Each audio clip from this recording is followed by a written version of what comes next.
Hi, it's Lindsay. Welcome back to The Wandering Reader. Today I'm going to be doing my wrap up of the Bailey's Prize for Fiction shortlist for 2017. I have really enjoyed reading the shortlist this year. I've never done it before, but it's definitely something that I will do again. So what I'm going to do is talk about each book from my least favourite to favourite, what I would like to win, and then perhaps some predictions for what I think might win. The winner is due to be announced on Wednesday the 7th of June, and this video will of course be going up before then, so it'll be interesting to see what they pick. So in sixth place is The Sport of Kings by C.E. Morgan. This is a multi-generational novel telling the story of mainly the Forge family, who own a farm in Kentucky and that breeds and races horses, and also a black family in Cincinnati and how their two stories weave together. Ultimately, I thought this was overly long and really convoluted, and I just didn't enjoy it at all. So yeah, that's last on my list. Shockingly, in fifth place, I've got First Love by Gwendolyn Riley. When I first read this, I thought this was going to be the worst book on the shortlist. I really didn't like this at all, but I think this is a little bit better than The Sport of Kings, mainly because of its structure and its stylistic kind of choices. This is the story of a woman called Neve, and it talks about her life and her relationships with her mother and her father and her husband, all of which are abusive, whether it be physically, but mainly emotionally abusive. I didn't like this at the time just because I thought there wasn't much point to it, and I thought it was a little bit is flowery the right word? No, I don't know, but yeah, I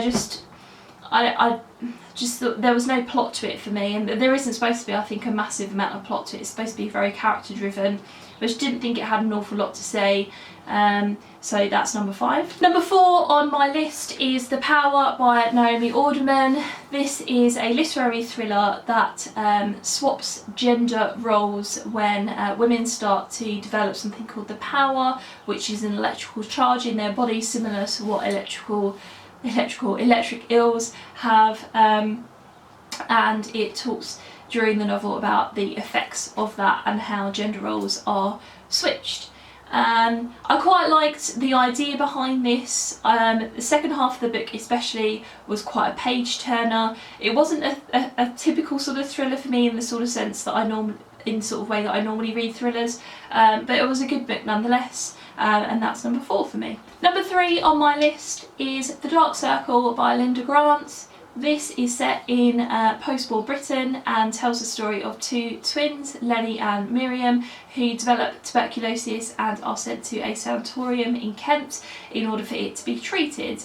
And this kind of examines how a disease like tuberculosis was treated, the early sort of origins of the NHS. It looks at post-war Britain and what society was like at that particular time, and it looks at different types of people at the time and how the relationships between them are developed. I found this really interesting.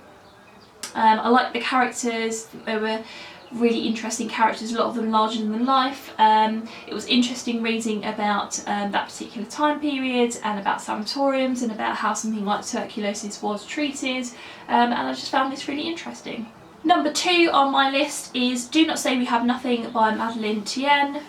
This is set mainly against the backdrop of the Cultural Revolution in China, under Chairman Mao, and about people's lives and sort of how they were stripped back and changed by what had happened.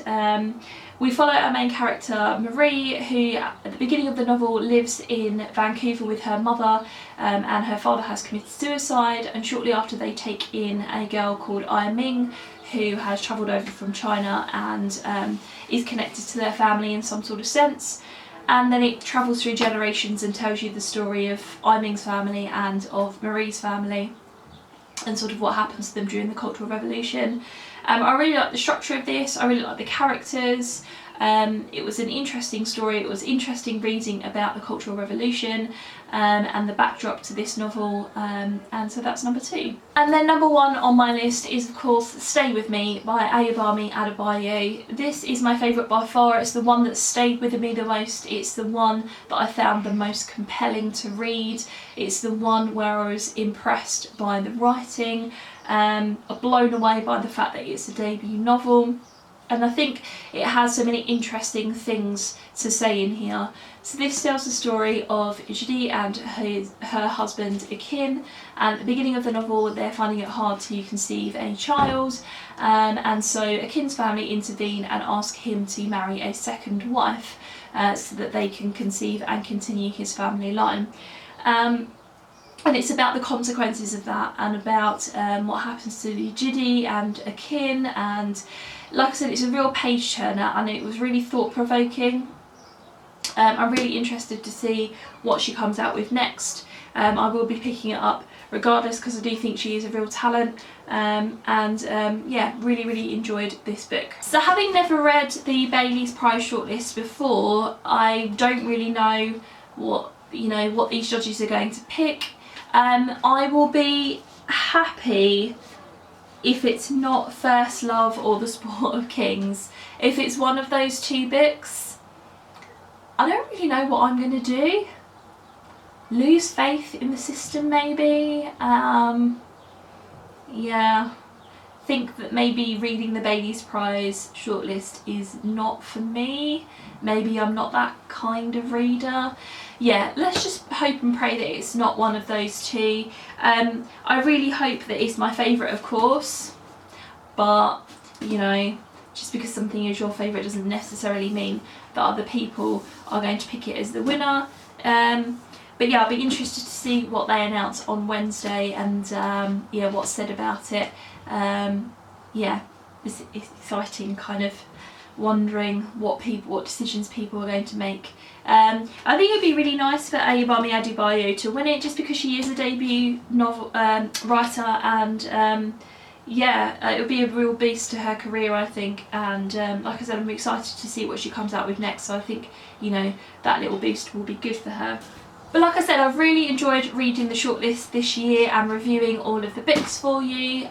If this is something, well, this is for me, this is definitely something I want to do again, whether it's for the Bailey's Prize or whether it's for one of the other prizes during the course of the year, like the Costa Book Awards or the Man Booker Prize, or I don't know, something along those kinds of lines.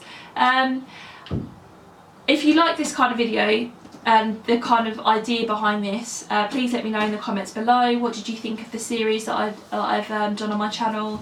Is this something that you think I should do again? I certainly, like I said, I wanted to do it, want to definitely do it again. So I look forward to seeing who the winner is on Wednesday. Thanks very much for watching, and I will see you in my next video. Bye.